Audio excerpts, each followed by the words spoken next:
할렐루야. 사랑하는 대강의 가족 여러분, 오늘 하루도 하나님의 말씀과 동행하는 삶이 되길 소망합니다. 오늘 함께 나눌 하나님의 말씀은 요한복음 7장 7절에서 11절 말씀입니다.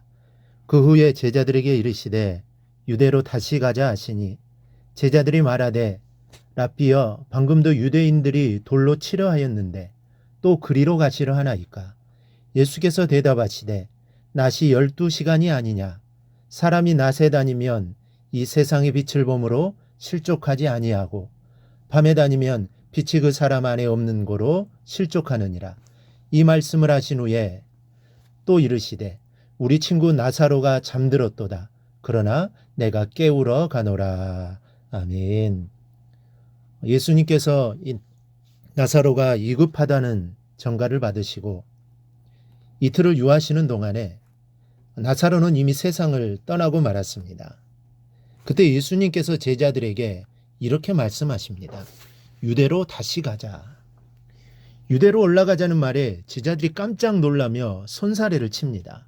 선생님, 방금 유대인들이 돌로 치려고 해서 피신해 왔는데 또 그리로 가시렵니까? 이 말은 유대로 올라가면 돌에 맞아 죽습니다 하는 뜻입니다. 제자들은 이미 예루살렘에서 주님과 함께 죽을 고비를 여러 번 맞은 바 있습니다. 예루살렘 사람들과 종교 지도자들이 주님과 그 제자들을 이단자들이요, 또 신성 모독자들로 정죄하고 돌로 쳐 죽이려고 했기 때문입니다. 이 정도로 사태가 이급했기에 제자들이 지금 만류하고 있는 것입니다. 그래서 제자들은 유대로 다시 가자는 주님의 말씀을 따르는 것을 두려워했습니다. 마치 굶주린 이리떼들이 우글거리는 숲으로 들어가는 것과 같았기 때문입니다. 이때 주님이 두 마디 말씀을 하십니다. 먼저는 낮이 12시간이 아니냐라고 하셨습니다. 여기에는 두 가지 의미가 있는데요. 유대인들은 해가 질 때를 시작해서 다음날 해질 무렵까지를 하루로 생각합니다. 우리가 생각하는 하루와는 반대입니다. 그래서 안식일도 금요일 해질 때부터 토요일 해질 때까지입니다. 낮이 12시간이 아니냐 하신 말씀은 이 공동번역에 낮은 12시간이나 되지 않느냐라고 되어 있습니다. 이어서 말씀하시기를 사람이 낮에 다니면 이 세상의 빛을 보므로 실족하지 아니하고 밤에 다니면 빛이 그 사람 안에 없는 고로 실족하느니라 하셨습니다. 밤은 모든 만물이 어둠에 숨어버린 때를 말합니다. 낮은 모든 만물이 밝히 드러나 보이는 때이며 땀을 흘려 일할 때를 말합니다. 다시 말해 낮이 12시간이 아니냐라는 말씀은 지금 만물이 밝히 드러나 있으니 하나님의 나라도 밝히 드러날 때가 되었다라는 뜻입니다. 즉 나사로를 부활시킴으로써 예수님의 부활 사건을 예표하실 때가 되었다는 말씀입니다. 여러분, 지금 나사로는 죽어서 썩어가고 있는 상태입니다. 그러나 하나님 편에서는 이제 본격적으로 일하실 때요, 영광이 드러날 때라는 것을 우리는 기억해야 합니다. 그러므로 우리는 아무리 어두운 먹구름이 덮쳐도 하나님의 손이 일하신다는 소망을 갖고 해 뜨는 순간을 기대하며 기도에 힘쓰는 성도가 되어야겠습니다. 나사로는 캄캄한 무덤 속에 있었으나 그때가 바로 하나님 편에서는 밝은 대낮이요, 본격적으로 일하실 때가 되었음을 알고 소망을 가지기를 바랍니다. 낮이 12시가 아니냐라는 이 말씀의 다른 뜻은 빛 대신 주님과 함께하는 자들은 마치 태양이 한참 빛나는 낮에 다니는 사람처럼 안전하다는 의미입니다.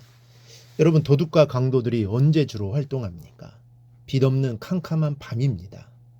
야수들도 낮보다 밤에 활동을 합니다. 한내로 미국의 큰 도시들은 밤이 되면 혼자 다니는 사람이 없다고 합니다. 강도와 불량배들이 밤거리를 지배하고 있기에 밤에 혼자 거리를 다닌다는 것은 자살행위라고 합니다.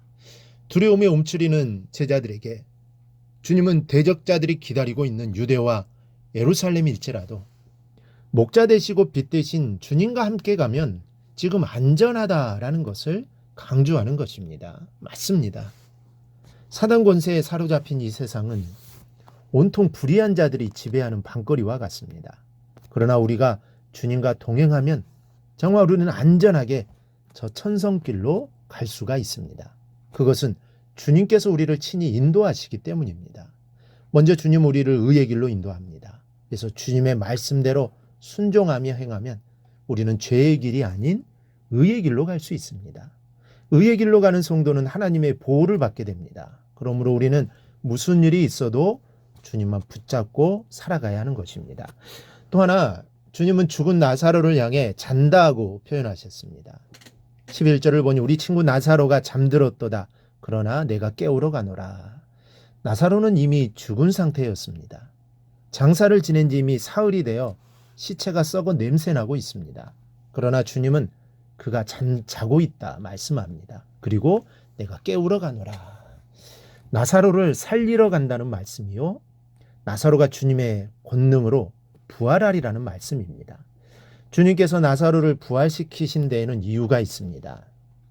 당시에 부활 사상은 있었지만 예수님은 인류를 위하여 부활하시리라고 믿는 사람은 단 한 사람도 없었습니다.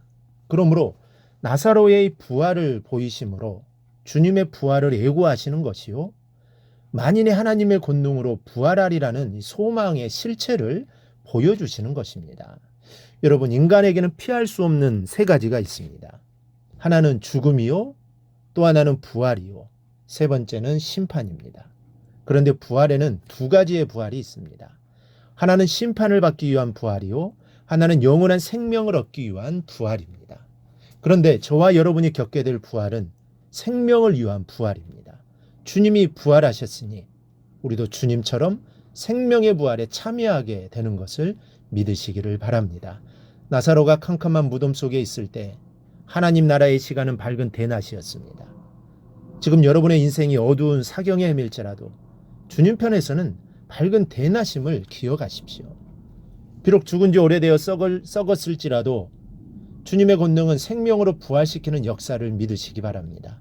주님은 살아계셔서 지금도 여러분과 함께하고 계십니다. 그 주님 안에서 승리의 삶을 살아가기를 주님의 이름으로 축원합니다. 오늘 묵상한 말씀을 굳게 잡고 삶으로 실천하며 살아내는 대강의 모든 성도들이 되기를 축복합니다.